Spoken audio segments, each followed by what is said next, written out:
bonjour tout le monde. Aujourd'hui on va faire un petit tuto pour les deux choses importantes en BMX. On a uniquement en contact les mains et les pieds, donc on va faire en sorte d'avoir des bons équipements là-dessus, c'est super important. En poignée, on va pas aller par 50 chemins. Les meilleurs poignets au monde, c'est la marque Audi. Ils fabriquent plusieurs sortes, plusieurs types de surfaces, plusieurs longueurs. Si vous voulez vraiment la référence mondiale. Ensuite pour les pédales, souvent d'origine on a des pédales qui vont être très lisses et qui vont glisser. En BMX on a vraiment besoin de pousser dans les jambes et tout ce qui va être d'origine souvent sont des vraies savonnettes. C'est fait pour tomber. On prend en jette, on va remplacer par plusieurs types de pédales en fonction de notre pratique.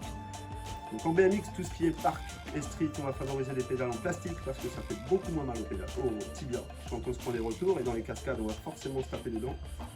Parce que c'est également très léger le plastique, donc ça permet de ne pas alourdir son vélo. On va favoriser des petits roulements à billes, c'est moins cher, quitte à les détruire en street.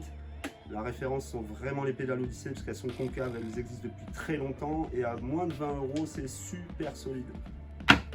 Quand on va aller mettre les pieds dans la terre et faire un peu de dirt, on a besoin de picots qui vont plus rentrer, des picots donc qui sont vissés et qui sont plus des picots moulés, qui vont rentrer dans les pédales pour favoriser l'accroche surtout quand il y a de la terre dessus. On a des petits modèles sympas avec des plateformes très plates à moins de 20 €, ça a vraiment un super grip. Ça a une durée de vie assez limitée, mais c'est vraiment sympa.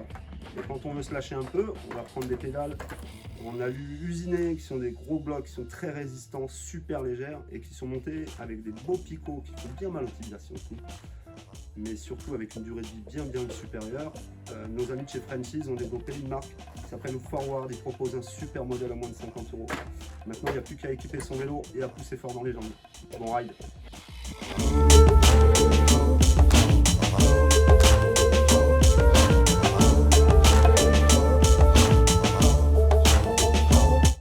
Aujourd'hui, on va faire un petit tuto sur ce qu'on a en contact avec le BMX, c'est-à-dire les poignées et les pédales, ce qui est très... 3,